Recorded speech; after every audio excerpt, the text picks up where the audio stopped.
so many tomatoes. Unless I can just can them all, freeze them all, do something with them, we are going to have serious tomato teas this week. Hi, I'm Samantha. This is the channel Trying to Get By. Welcome back. If you are one of my subscribers, thank you very much for joining us. We have reached over 600. Yay! At last. We were stuck before 600 for so long, but we are finally there. Anyway, on with the cooking. We have got 3 tomato-based recipes that we are going to focus on for this week's food. Tonight's tea, we have got some tomatoes that we have grown in the garden. Loads of these cherries. We've got a few of these little teardrop ones as well. Well, a couple. And a couple of red cherries. But mostly we've got the golden cherries. These are just had a drizzle of oil. They are going in the oven at about 180 for about 10 minutes. I've got a pan on of boiling water. I'm going to throw some gnocchi in there in a minute or two. That's homemade gnocchi. Look in the description box for a link on how I make that. We have got some pesto out of the freezer. This is my wild garlic pesto that I made round about March, April time. Again, I've got a link for that in the description box below. And then we're going to compile this all together in a little bit. Actually, while I'm thinking about it, before I throw these into the oven, I'm going to sprinkle them with some Italian herbs. Just the last little bit of what I've got. Maybe a little bit of oregano as well. Just to give it a little bit of a zhuzh. Yeah, now they're definitely going in the oven. Right, my gnocchi's gone in. Obviously the temperature's gone down. I'm just going to wait for this to rise to the surface. This is the rest of the gnocchi I've just recently made. I'm a bit sad though because there was a second tray and I put it in the freezer. Opened the freezer and the whole tray fell out. So I had nearly double this quantity. But it all ended up on the kitchen floor, so unfortunately it's had to go in the bin. But those are the breaks. Right, tomatoes have been in about 6-7 minutes. The gnocchi is done. We're going to drop that in. Oh, got a little bit stuck. We're going to spread this all around. Separate all the gnocchi out because it does get a little bit sticky together once we've drained it off. We are now going to add our pesto. Spread that all over. Oh, this is looking good. Okay. Do the shaky shake. Yeah. I'm thinking, yeah, get the spatula in. Should we? Oh, that's better. There we go. Get that in. Spread the gnocchi. Spread out the pesto. All good in the hood. Spread that around. Can I touch that? Yeah, I can touch that. Right, that's going to go back in the oven. And then I have got one of my pizza bases that you've probably seen before. Yep, I've got a link to everything's linked below today. So I've got a link to how I make my pizza base. I've also got some of my, oh, it's the last little bit of my wild garlic butter that I made. So I will post a link to that. And I even made the butter. Oh my goodness, totally homemade today. So I'm literally just going to spread this on here, throw that in the oven with that, and just finish it off, and then tea will be ready. So we have got our fresh tomato and our gnocchi with our lovely pesto. Will taste gorgeous. I know it will because I know these ingredients. I will give it a quick taste with the tomato. Oh, hot. Yep. Super.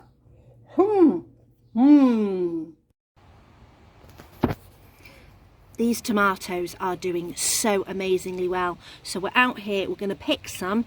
And I know I've got bread from my oleo haul. So I'm going to attempt a Panzanella salad. I've heard of this, I've read about it. We're going to give it a go. So we need tomatoes, we've got bread, I've got it out of the freezer, we're going for a tiger loaf. And I know I've got bit of cucumber, got some onions. We're going to have a root through the fridge, see what else we've got, and let's give a go at this salad. Got to start picking the tomatoes first though.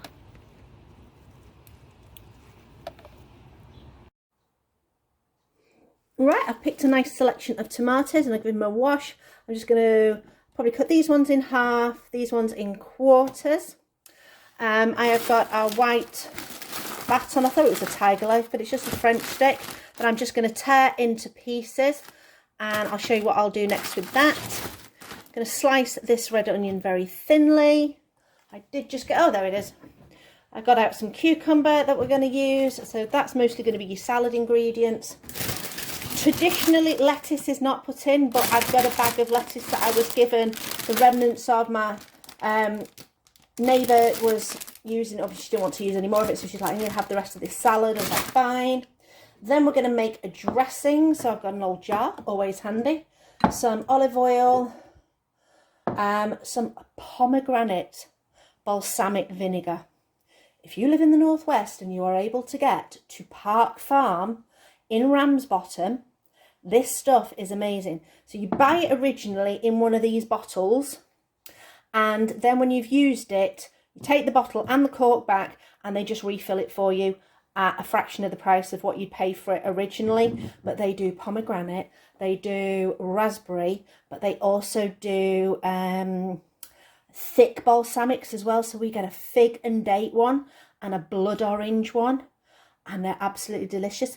And if you do have a few extra spare pounds, their farm shop is really, really good. And they have loads of fruits and vegetables and homemade pies and pastries and breads and farm fresh eggs and things like that. And it is really, really cute. So check that out. That is Park Farm in Ramsbottom.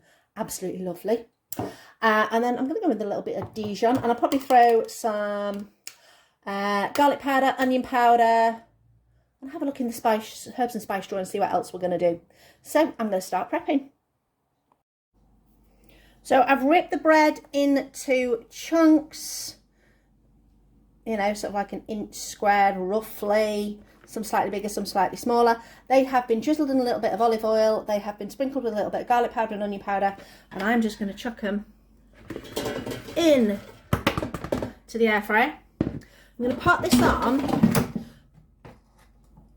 I've put it on for like 7 minutes, but what I'm going to do is every minute I'm just going to give it a shake and see how it's doing, because I want them toasty but not toasted. So I just want them slightly crunchy on the outside, but I don't want them like hard croutons. I want them still slightly soft so that they can soak up all the juices from the dressing that we've made.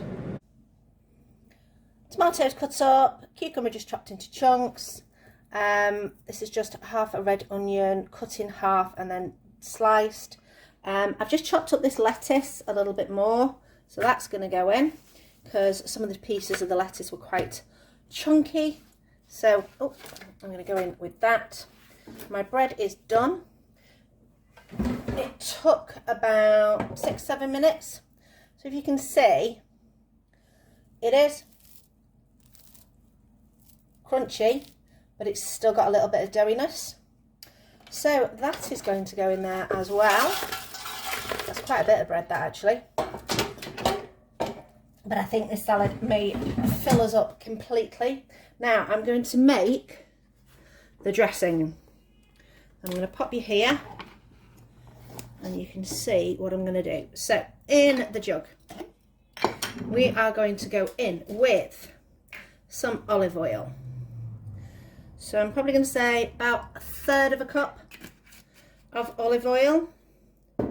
We're going to go in with our vinegar, but I am going to find my measuring spoon.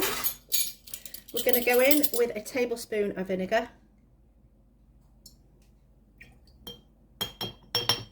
We're going to go in with a scant teaspoon of Dijon, so not quite a full teaspoon, excuse fingers. There we go, in with that. We are going in with a little bit of our garlic powder, onion powder, a little bit of basil. Now I've got some home dried stuff in there, which is quite chunky, but I'm going to go down the bottom to the finer stuff. And I'm going to put a little bit of basil in there. Tarragon's also very nice, so we're going to go in there with a little bit of tarragon. We definitely will need a pinch of salt. And then put the lid on and shake it to wake it.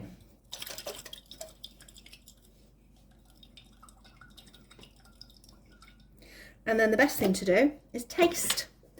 So let's get a little spoon and have a little taste. It looks nice.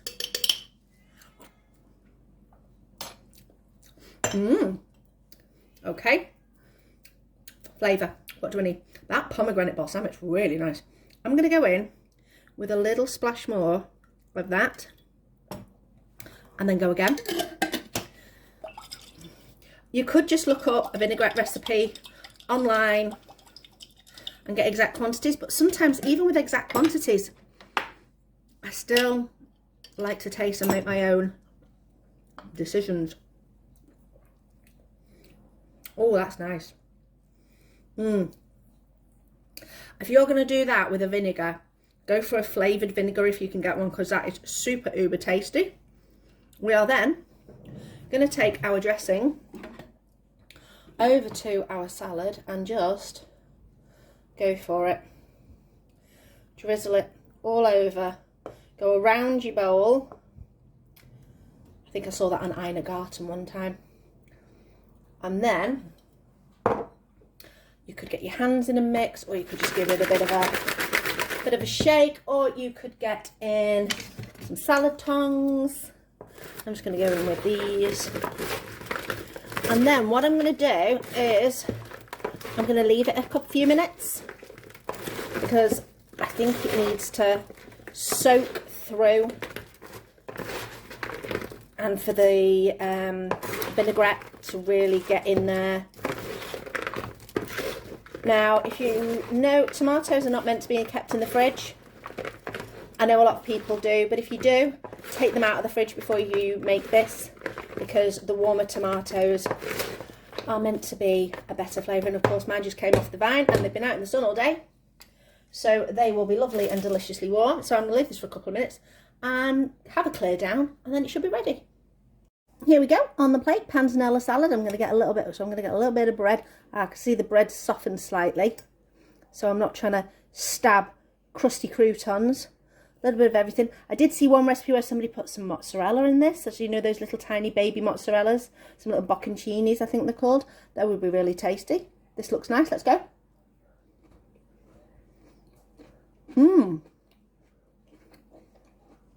That's really good. The bread gives you a nice crunch. You've got the freshness of the salad, the herbiness of the vinaigrette. Yeah, give this a go if you've got some salady stuff left over and a stale piece of bread. Why not? I think this is going to be quite filling and very, very cheap for us, because the tomatoes are free, the bread was free, the lettuce was free, a bit of cucumber and a bit of dressing. Nice. So we're carrying on using our glut of tomatoes that we have got, and we're going to attempt to make a tomato and onion tart tatin. So I have got a cast iron pan, which I'm just heating on the hob on a lowish heat.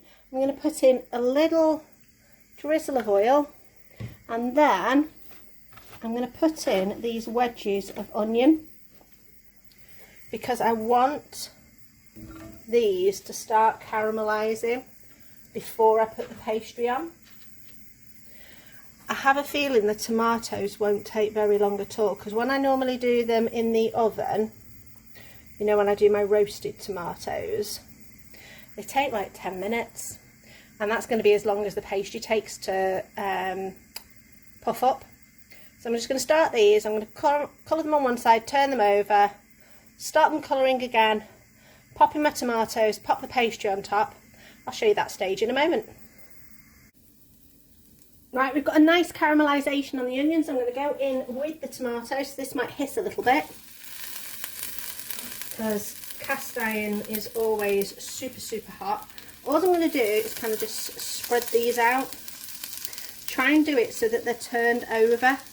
So I want the open face of the tomato facing down, because that's going to be your presentation side. So if you were doing this as an apple tart tatin, you would have the open part of your apples facing down. You don't have to make sure everyone is, but just the majority of them, particularly the big ones, because they'll sear off nicely. So I've got my little offcut of pastry. So it's just a store-bought puff pastry that I had in the freezer. I always keep like little shreddy offcuts. Just wrap them in a bit of greaseproof parchment paper and you are good to go. So I am just going to place this on top. I'm going to give it a little bit of stretch because it doesn't quite fit on the width. There we go. Tuck it in.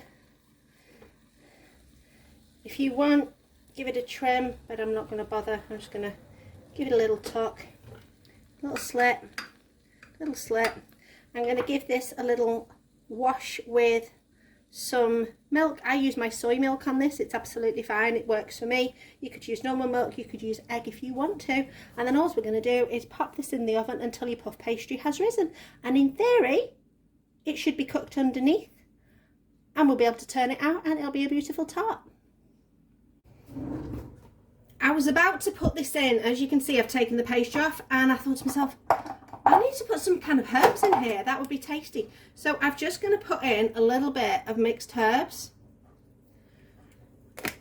And then, just because I think it will taste really nice, this is my raspberry vinegar from Park Farm in Ramsbottom. I've mentioned that place before. If you are northwest, go and visit. It's got so much good stuff. So I'm going to put a little drizzle of this vinegar in. Now I'm going to go back on with my pastry top. So there we go. And now I'm going to go and do the wash and get it in the oven. Okay, we are out of the oven. We have got a hot skillet. The pastry looks nice and crispy. I am going to take this, pop it, the plate there. We're going to do the whole, put the plate on the top, turn it over, and then we hope. So, we're going to give it a little scrape. Oh, pretty! Oh, I'm quite excited about this. This looks really pretty. A couple of stray little bits of... Oh, wow. Sorry, I'm just nibbling bits out of the pan. That little dash of vinegar. Yes. Balsamic of some description would be really, really good. That looks really cool. Let's cut a little bit. It's going to be scorchio. I'd probably recommend that you let this cool for a good 5-10 minutes before trying it, just to give it a little chance to cool down. I'm going to get a fork.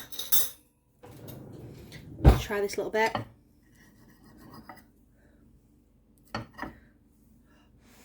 Okay, I'm blowing really hot. Oh! It fell off the fork. I'm blowing.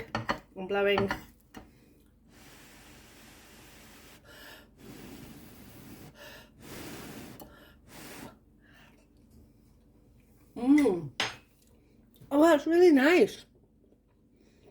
Okay. What we're going to do, I think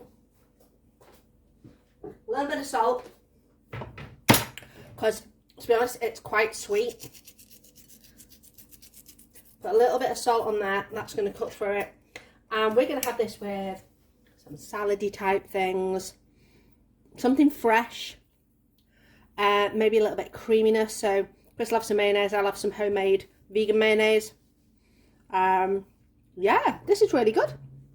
Add it to the recipe of things to do with tomatoes. Why not? Try it. Oh my gosh, so many tomatoes used and still so many tomatoes left.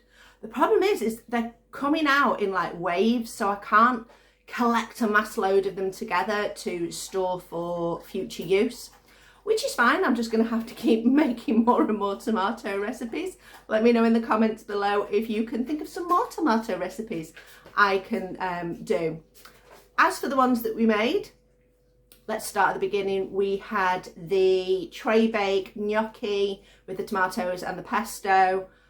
That was so yummy, so hearty, so filling. Panzanella salad. I am totally making that again. I've been put off by it for years because it just, you know, people talk about, oh, stale bread and salad. It just didn't sound very appealing. But totally wrong. Absolutely wrong. And finally, tomato tart tatin. Really tasty, really good. I think I would have kept the pastry in for a little bit longer, but my worry was that the tomatoes would overcook too much. But I also had low fat puff pastry, and maybe because of the fat content it didn't brown off as much as it should have done. I don't know, possibly, we'll have to see. Make it again with full fat pastry, see what happens. Anyway, thank you for watching. We'll see what we're making for tea over the next few weeks, and I'll see you next time.